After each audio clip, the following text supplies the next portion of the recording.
Start करते हैं part 3 chapter 13 plant diversity of India. Right, तो ये पार्ट आई थिंक छोटा होने वाला है, बट वो पार्ट काफ़ी लंबा हो गया था, इसकी वजह से मुझे कट शॉर्ट करना पड़ा। तो स्टार्ट करते हैं। तो वीडियो स्टार्ट करने से पहले मैं आपसे यही रिक्वेस्ट करूँगी, वाई शायद को सब्सक्राइब कीजिए, चैनल को और बेल नोटिफिकेशन को दबाना बिल्कुल मत भूलिए। और आपसे यही रिक्वेस्ट है कि आप ज़रूर पेड कोर्स को आप सब्सक्राइब कीजिए, ताकि आप 2023 का जो अटेम्प्ट है आपका बिल्कुल बेकार ना जाए। बहुत अच्छी तरह से प्रिपरेशन करें, आप कर सकें सिस्टमेटिकली, काफ़ी अच्छी तरह से उसे वेल क्राफ्टेड बनाया गया है उस कोर्स को, और उस टाइम टेबल को रिलीजियसली फॉलो करिए।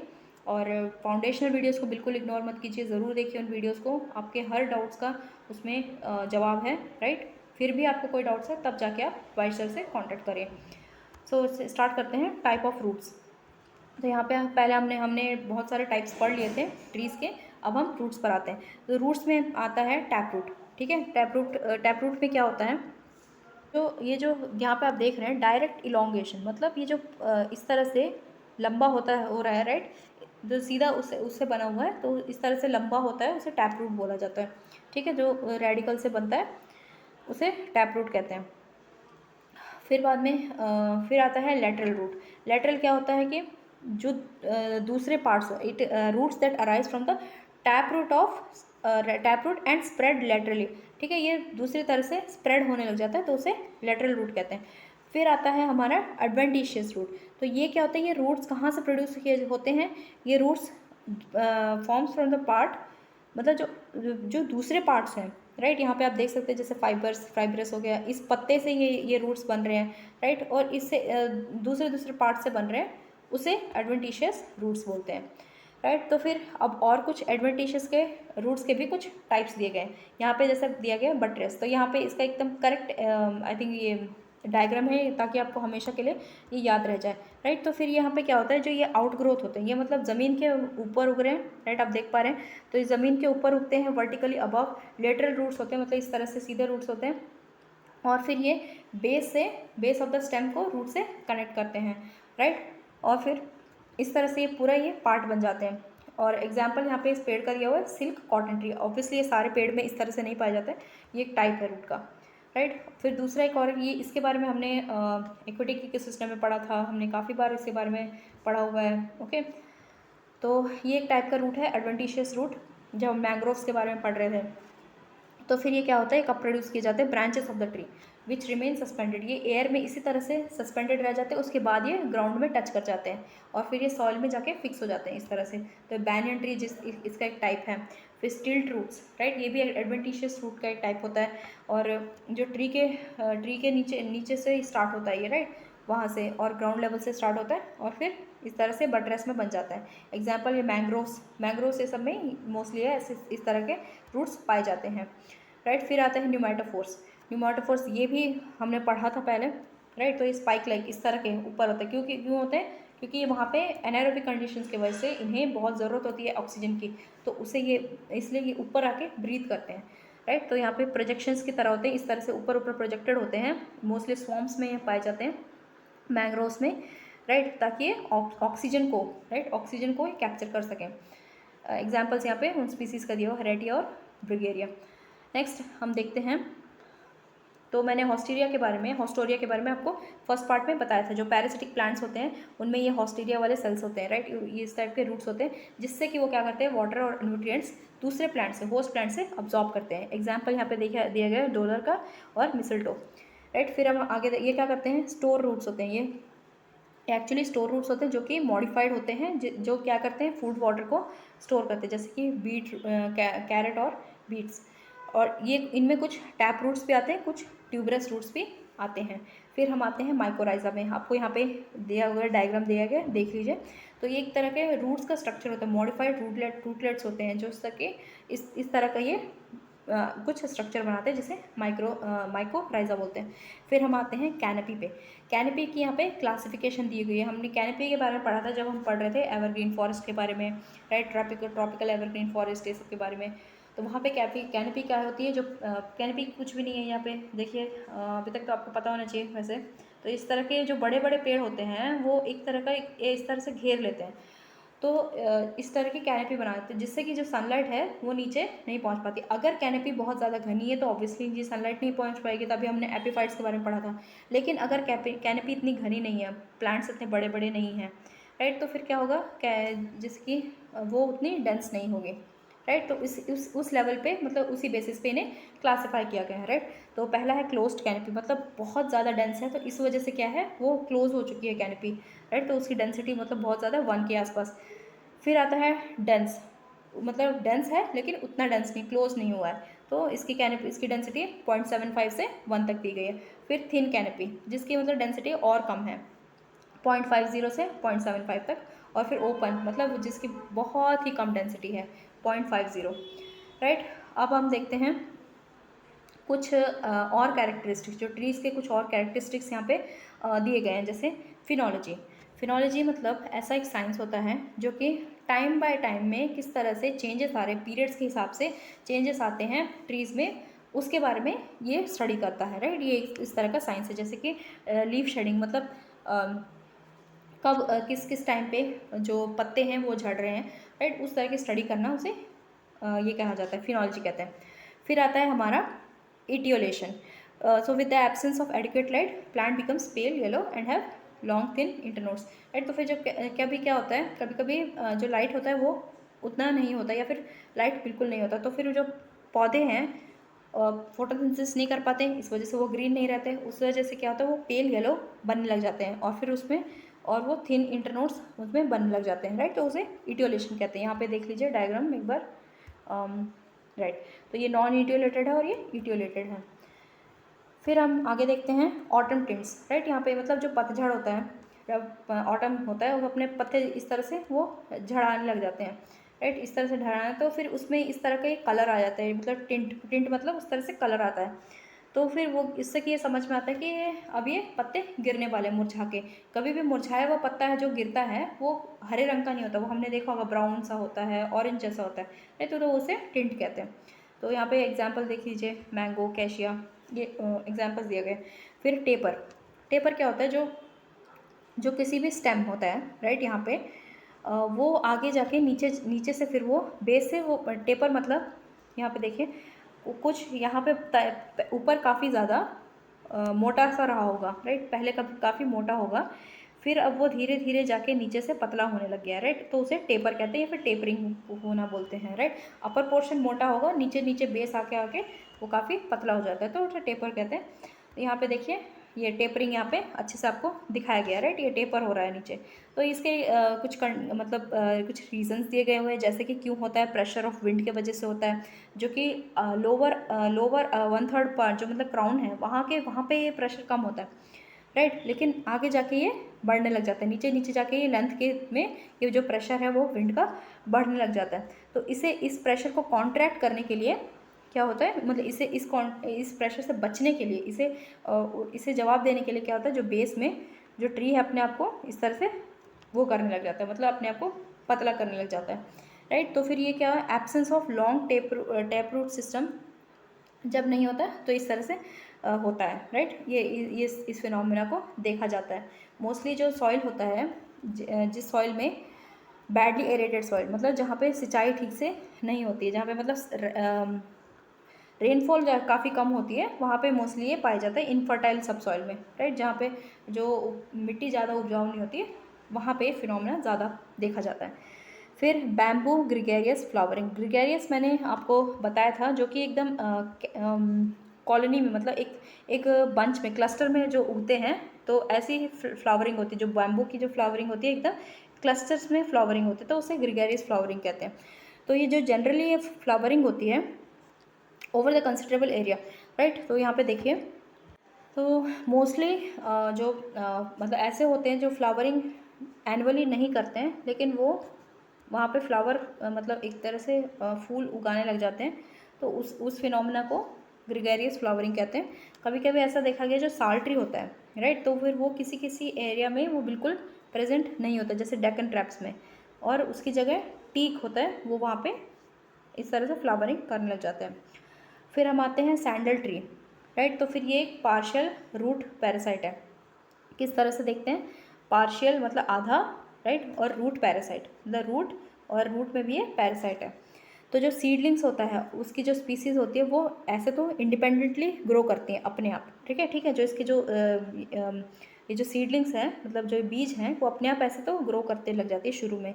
फिर उसके बाद क्या होता है, ये धीरे धीरे हॉस्टोरियल कनेक्शंस बनाने लग जाते हैं। जो इनकी जो जड़ हैं उसमें ये हॉस्टोरिया, हमने हॉस्टोरिया आपको देखा था, अगर नहीं याद है आपको, आप इस वीडियो के पीछे मतलब को थोड़ा पीछे लेकर जाइए और ज़रूर देखिए, राइट, हॉस्टोरिया। तो फिर वो हॉस्टोरियल कनेक्शंस जो उसके रूट्स है वो डेवलप करने लगे, यहाँ पे रूट्स की बात हो रही है, राइट, ये याद रखिए, हॉस्टोरियल रूट कनेक्शन डेवलप करने लग जाते हैं, राइट। फिर बाद में कुछ और श्रब्स हैं, ये सब है जो उनके प्लांट्स उनके जो कांटेक्ट में आते हैं। आने के बाद क्या करते हैं, वो ऐसे तो अपना खाना खुद बनाते हैं, लेकिन बाकी चीज़ों के लिए जैसे मिनरल्स और वाटर के लिए वो उन होस्ट प्लांट्स पे डिपेंड होने जाते हैं, उन होस्ट श्रब्स पे डिपेंड होने जाते हैं, इसलिए इसे पार्शियल रूट पैरासाइट कहा जाता है, राइट। अब आगे देखते हैं हम लोग एरियल, राइट, एरियल सीडिंग के बारे में। तो एरियल सीडिंग ये एक तरीका है, एक प्रोसेस है, जो सीडिंग होती है उसे एरियली मतलब एयर के थ्रू इसे सीडिंग करने का, राइट। यहाँ पे आप देख सकते हैं किस तरह से इसे एयर के थ्रू छोड़ा जा रहा है और इस तरह से ये गिर जाते हैं, बॉम्ब्स की तरह इन्हें छोड़ दिया जाता है और ये नीचे गिर जाते हैं और फिर ये उगने लग जाते हैं। तो ये एक्चुअली एक्सपेरिमेंटल बेसिस पे किया गया था, जो चंबल रेबाइंस है वहाँ पे किया गया था, यूपी में जो चंबल एरिया है वहाँ पे, राजस्थान में, वेस्ट बंगाल में, वेस्टर्न घाट्स में, महाराष्ट्र के कुछ वेस्टर्न घाट्स एरिया में किया गया था।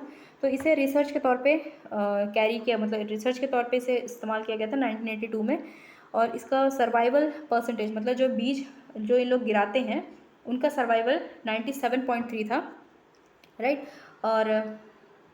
और यहाँ पे ये देखिए प्रोस्पोइस जुलिफोरिया और अकेशिया, इनका जो प्रोस्पोइस था ये 97% था और जो अकेशिया था उसका 2.7% है, ठीक है। तो फिर इससे ये दिखाया गया कि जो 25% एरिया है ना, उस एरिया में इसका कोई असर नहीं पड़ा, राइट।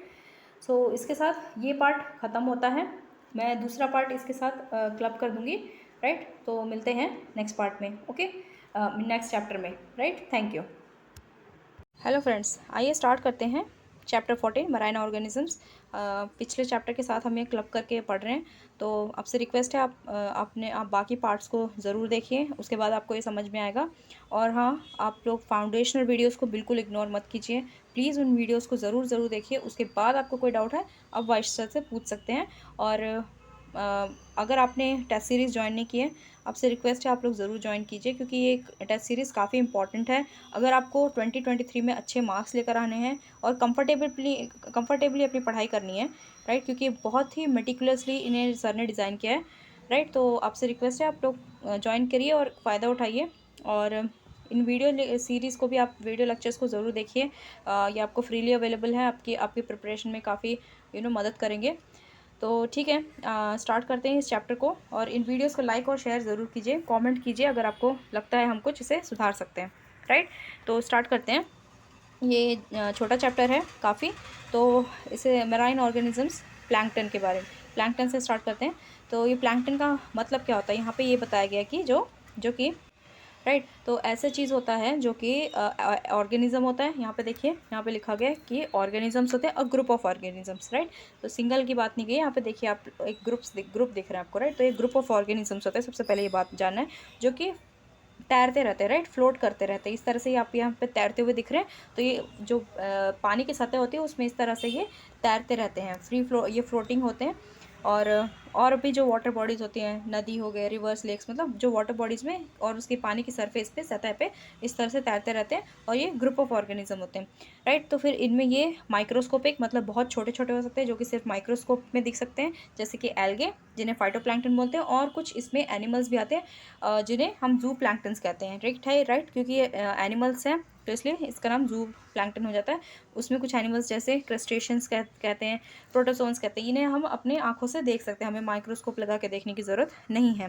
तो ये सारे एक्वेटिक इकोसिस्टम का पार्ट होते हैं। और मैंने आपको ये चैप्टर जो एक्वेटिक इकोसिस्टम है काफ़ी डिटेल में और काफ़ी ज़्यादा पार्ट्स बना के आपको समझाया था। तो मैं इस चैप्टर को थोड़ा जल्दी आपको पढ़ाने की कोशिश करूँगी, क्योंकि काफ़ी चीज़ें ऑलरेडी कवर्ड हो चुकी हैं और रिपीट करने का कोई मतलब बनता नहीं है, राइट। तो फिर आगे बढ़ते हैं। तो फिर ये वाटर में, पानी में एक तरह से इस तरह से घूमते रहते हैं, राइट, प्लैंक्टन्स। तो जो लोकोमोटिव पावर, अब लोकोमोटिव पावर क्या होता है, उनकी जो चलने फिरने की जो क्षमता होती है, राइट, तो वो जो होती है वो काफ़ी लिमिटेड होती है।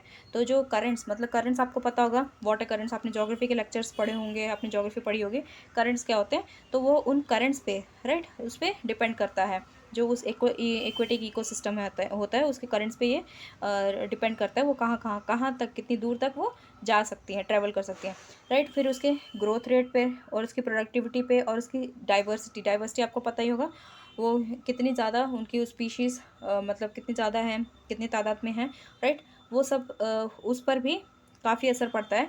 और ट्रॉपिकल वाटर्स, जैसे कि अब ये मैंग्रोव आपको पता ही होगा अभी तक, राइट, मैंने इसके बारे में काफ़ी अच्छी तरह से पिछले कुछ पार्ट्स में आपको अच्छे से बताया है, राइट। तो मैंग्रोव्स में ये जो होता है फाइटोप्लैंक्टन्स, उनके जो ग्रोथ रेट है, प्रोडक्टिविटी, स्पीसीज डाइवर्सिटी सबसे ज़्यादा होती है, राइट, ये जो ट्रॉपिकल एरियाज़ में और स्पेशली मैंग्रोव्स में ये काफ़ी ज़्यादा अच्छी तादाद में पाए जाते हैं और वो काफ़ी हेल्दी होते हैं, उनकी ग्रोथ रेट अच्छी होती है। तो इस तरह से ये समझा रहे हैं।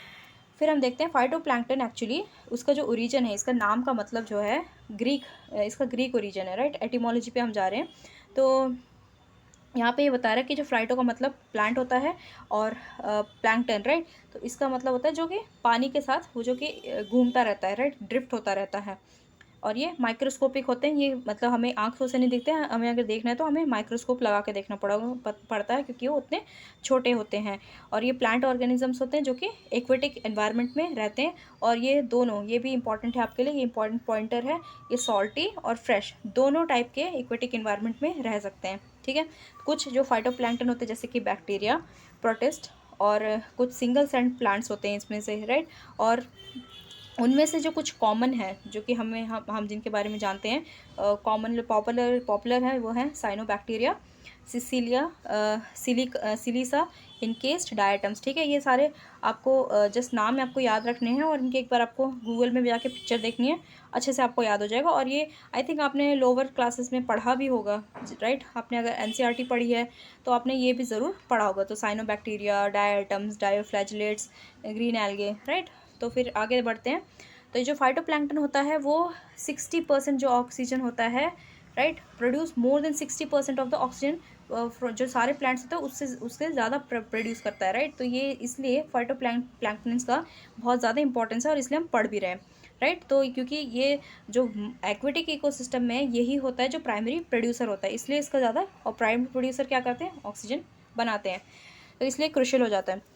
फिर जो जैसे प्लांट्स होते हैं उसी तरह से जो फाइटोप्लैंक्टन्स होते हैं उनमें क्लोरोफिल होता है, क्योंकि मैंने आपको समझाया क्योंकि वो फोटोसिंथेसिस कर सकते हैं, राइट। और फोटोसिंथेसिस कर सकते हैं इसलिए वो उनमें क्लोरोफिल होता है।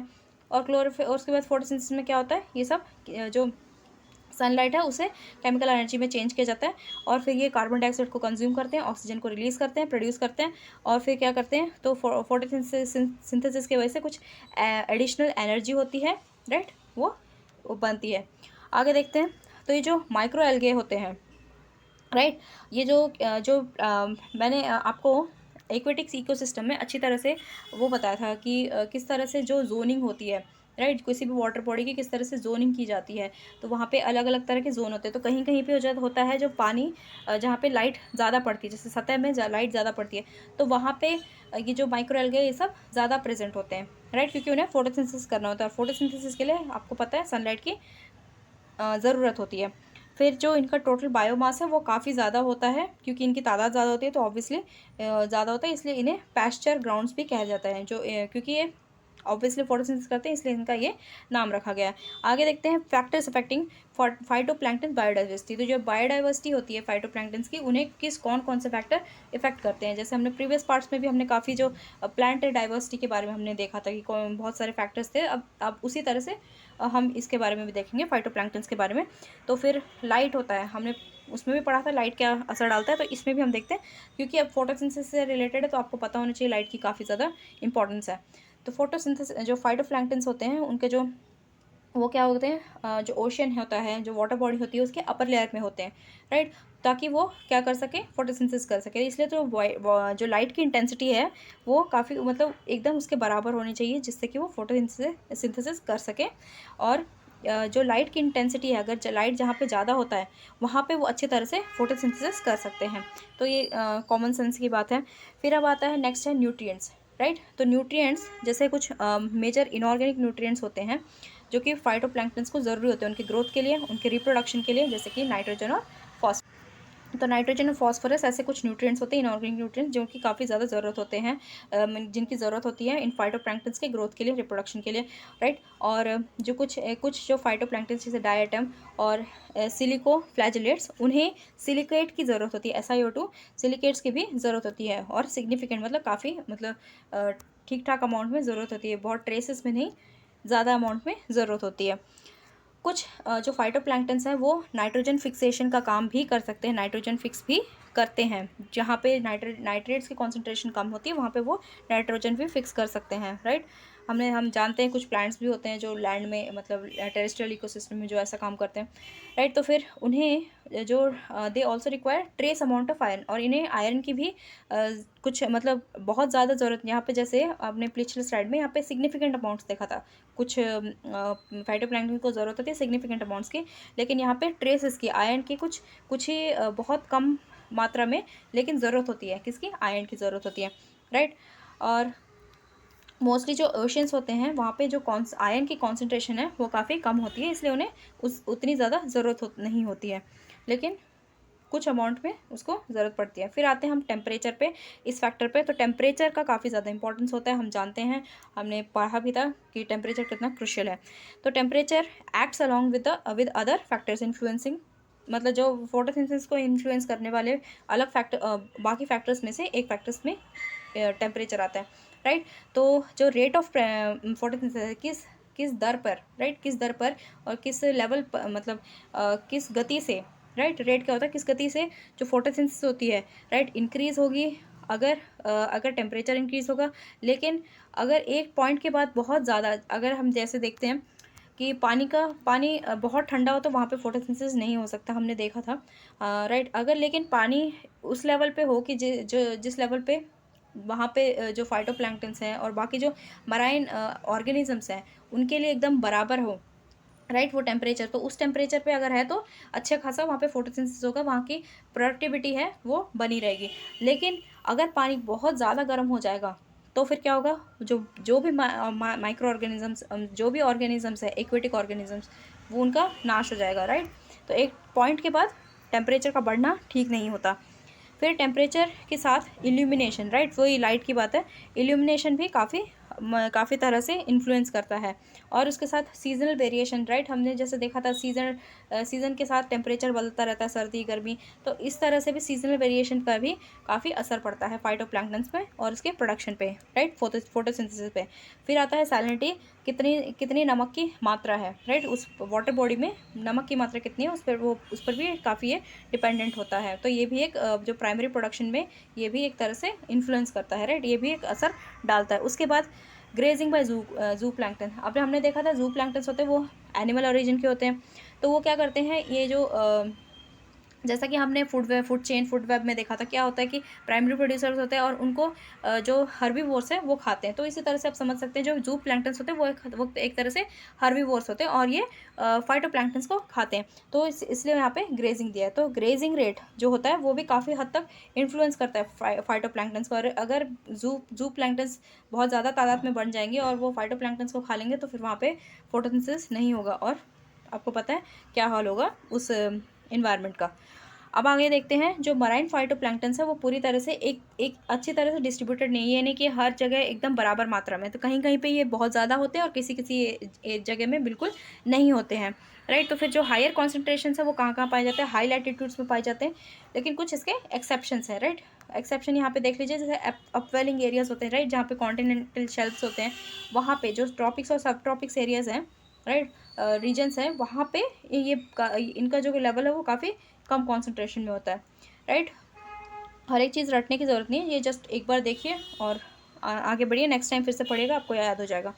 फिर अब देखते हैं, अब इसके बाद nutrition, temperature, salinity, light availability, ये सब हो गए। इसके अलावा भी एक चीज़ है जैसे solar UV B radiation, right, जो कि डायरेक्ट सनलाइट से आती है, उसका भी असर पड़ता है, स्पेशली जो ट्रॉपिकल और सब ट्रॉपिकल, क्योंकि यहाँ पे जो सनलाइट है वो काफ़ी ज़्यादा पड़ती है कंपेरेटिवली अदर पार्ट्स, तो ठीक है, तो इसलिए यहाँ पे उनका भी असर दिखता है, तो उस पर तो उसका भी जो फाइटोप्लैंक्टन है उसके डिस्ट्रीब्यूशन पर असर पड़ता है, राइट, यूवीबी, राइट, आपको याद रखना है। फिर आते हैं फाइटोप्लैंक्टन्स की जो प्रोडक्टिविटी होती है वो लिमिटेड होती है, यूफोटिक। अब हम ये मैंने आपको उस चैप्टर में एक्वेटिक इकोसिस्टम में अच्छी तरह से ये जो जोनिंग है मैंने बताया था। तो फिर ये जो यूफोटिक जोन होता है जो कि अपर लेयर होता है वाटर कॉलम का, वहाँ पर इसकी जो प्रोडक्टिविटी है वहाँ पे ज़्यादा होती है, राइट, और वहीं पे ज़्यादा लिमिटेड होती है, ये बताया गया, क्योंकि डिस्ट्रीब्यूशन यूनिफॉर्म नहीं होता।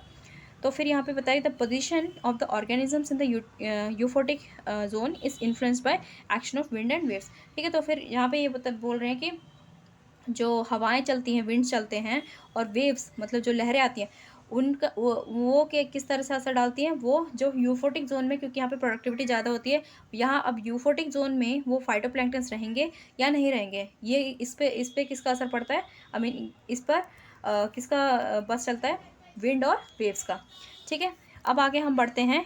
अब हम जो अपना पढ़ रहे हैं फाइटोप्लैंक्टन्स के बारे में, उसका इंपॉर्टेंस क्या है, उसका महत्व क्या है, राइट। तो फिर यहाँ पे देखिए फूड वेब के बारे में जानते हैं। मैंने ये आपको पहले भी थोड़ा समझाया था कि जो ये फाइटोप्लैंक्टन्स होते हैं वो क्या होते हैं, वो एक तरह से प्राइमरी प्रोड्यूसर्स होते हैं, राइट। तो ये फाउंडेशन होते हैं, जो एक्वेटिक फूड वेब है उसका ये फाउंडेशन होते हैं, प्राइमरी प्रोड्यूसर्स होते हैं, क्योंकि फोटोसिंथेसिस करते हैं और ये हर किसी को अपना खाना देते हैं, राइट। ये इनका खाना जू प्लैंक्टन भी खाता है, जो कि बहुत छोटे होते हैं, और बड़े से बड़ा वेल, राइट, इतना बड़ा भी जो लास्ट है, राइट, एपेक्स स्पीसीज है, वो भी ये से खाता है।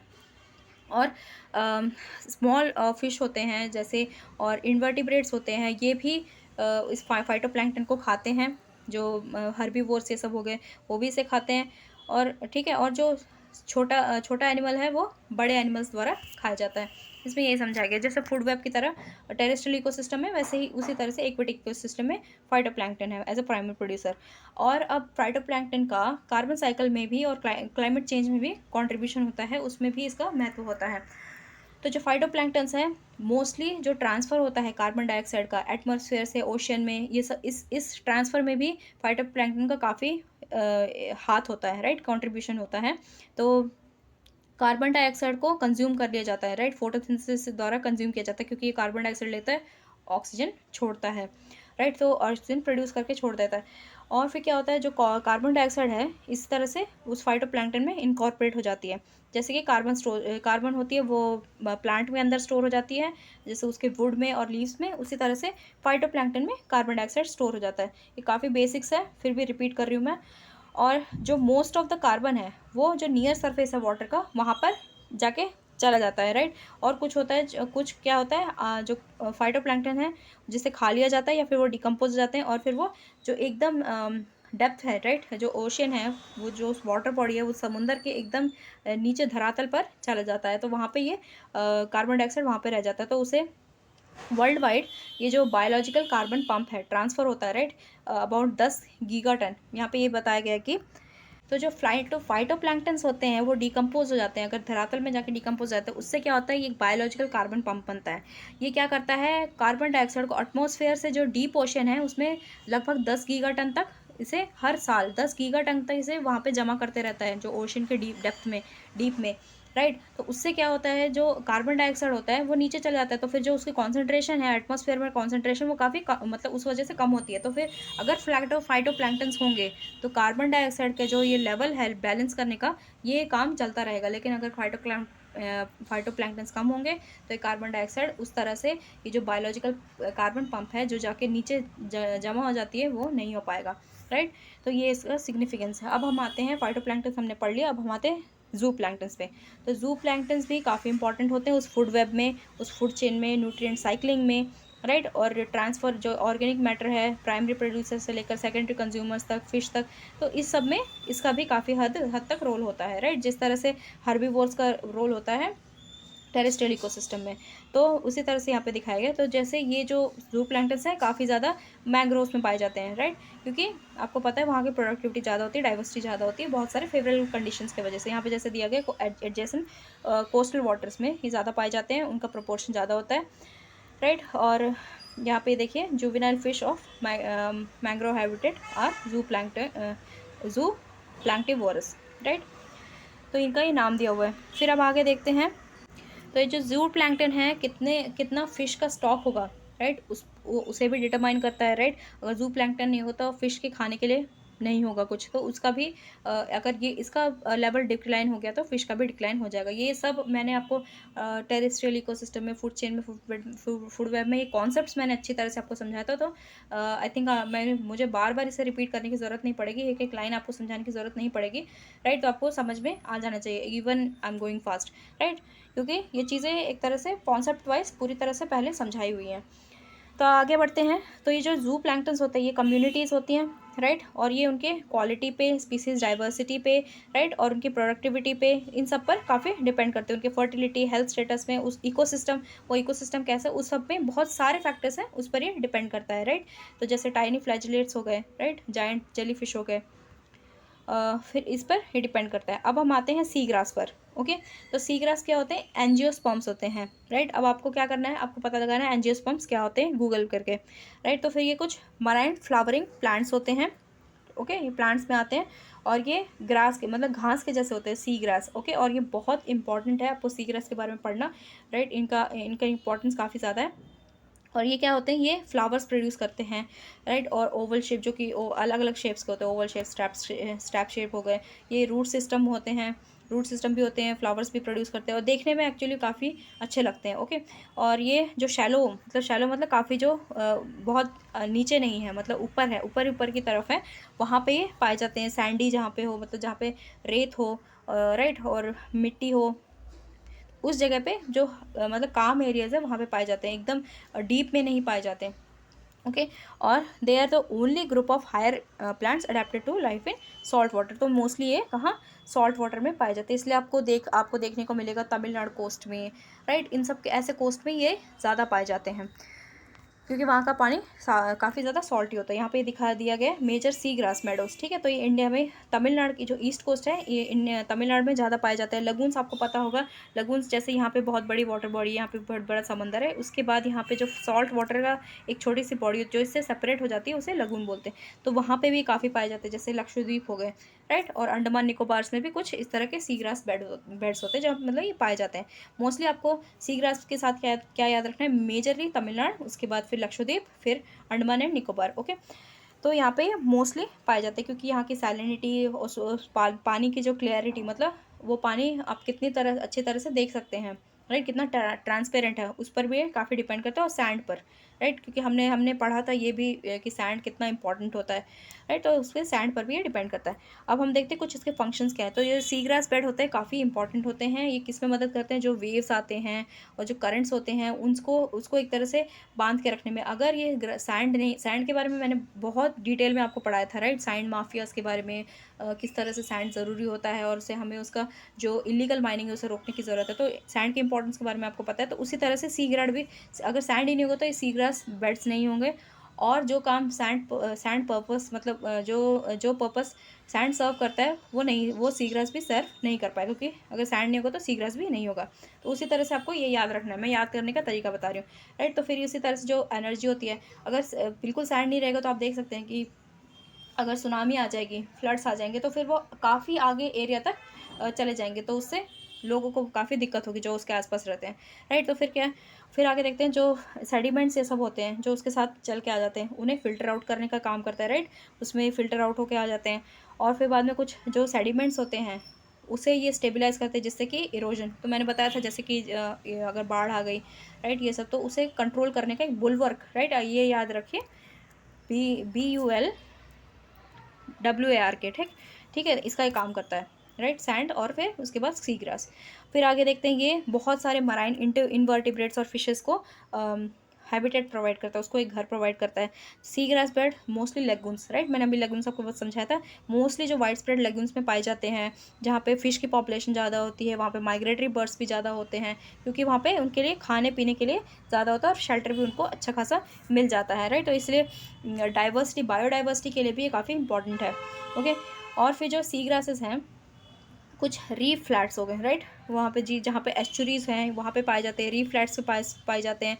ऑल्सो कुछ न्यूट्रिएंट सिंक्स होते हैं जहाँ पे ज़्यादा न्यूट्रिएंट्स जमा होते हैं, बफरिंग, फिल्टरिंग, न्यूट्रिएंट्स को फिल्टर करने में, बफरिंग में, राइट। और इसी तरह के जो बहुत सारे केमिकल इनपुट्स होते हैं जो मराइन एनवायरनमेंट के लिए ये काफ़ी इंपॉर्टेंट होता है। आगे देखते हैं, IUCN ने इसे बहुत मतलब इसे कंजर्वेशन को, इसके संरक्षण को काफ़ी ज़्यादा एक बड़ी प्रायोरिटी पे रखा है, क्योंकि हमने इसके इंपॉर्टेंस देख लिया, इसका काफ़ी ज़्यादा महत्व है for aquatic ecosystem and for biodiversity also overall. तो इसलिए इसे कंजर्व करना काफ़ी इंपॉर्टेंट है, इसलिए इसे टॉप प्रायोरिटी में रखा है। तो 58 मतलब जो 58 स्पीसीज़ पाई जाती है पूरे दुनिया में, उसमें से 14 स्पीसीज़ हैं जो सी क्रासेस की, वो इंडिया में ही रिपोर्टेड है, राइट। तो फिर इंडिया मतलब काफ़ी रिच, जो सी ग्रासेस है उसकी रिच डाइवर्सिटी है इंडिया के पास। ओके, ये याद रखिए, 58 स्पीसीज जो वर्ल्ड है उसमें से 14 स्पीसीज इंडिया में ही है। ओके, और ये काफ़ी अच्छी तरह से मतलब जो इंटरटाइडल और सबटाइडल रीजन्स हैं, राइट। अब यहाँ पे डेप्थ यहाँ पे 8 डिग्री दी गई, ये भी जोनिंग का एरिया है, आपको ये भी पता होना चाहिए, low tide, high tide region, ये सब के बारे में। तो ये उन रीजन्स में कॉमनली पाए जाते हैं। डुगोंग, इसके बारे में भी मैंने आपको पहले मतलब पढ़ाया हुआ है। डुगोंग भी एक मैमल है जो कि सी ग्रास पे काफ़ी डिपेंडेंट होता है, इसलिए वो भी अब विलुप्त होने की कगार पे है, राइट। यहाँ पे वर्ज दिया है, विलुप्त हुआ नहीं है, विलुप्त होने की कगार पे है।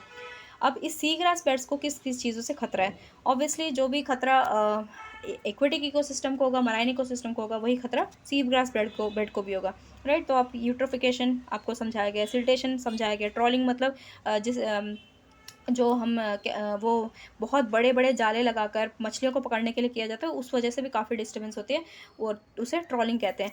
और फिर coastal engineering constructions, coastal areas में कंस्ट्रक्शंस करना और बहुत ज़्यादा जो इनका कमर्शियल एक्सप्लॉयटेशंस करना, राइट, तो उस वजह से इसे काफ़ी खतरा पहुंचता है। अब मैनेजमेंट किस तरह से किया जा सकता है? द मेजर सोर्स जो हैं उनको मतलब जहाँ पे ये सीगरा सबसे ज़्यादा पाए जाते हैं, सबसे पहले तो उन्हें पता लगाना, चिन्हित करना, कि मैप करना है कहाँ कहाँ पे ये पाए जाते हैं। फिर उसके बाद कुछ इस तरह के निकालना कि किस तरह से उसे प्रिजर्व करके रखा जा सकता है, राइट। और फिर ये ड्रेजिंग, ये सब भी आपको समझाया गया है, वो सब करना चाहिए जिससे कि ये सिल्टेशन ना हो सके, क्लैरिटी बनी रहे। टर्बिडिटी का मतलब क्लैरिटी का उल्टा होता है टर्बिडिटी, राइट। तो इस तरह से उसे मेंटेन करने की ज़्यादा ज़रूरत है। अब हम आते हैं लास्ट कॉन्सेप्ट में, जिसका नाम है सीवीड्स। हमने यहाँ पे हमने सी ग्रास के बारे में पढ़ा, अब हम सी वीड्स के बारे में पढ़ेंगे। ये भी इसके जो सेम सिमिलर ही होते हैं, तो ये लेकिन प्लांट्स होते हैं, राइट।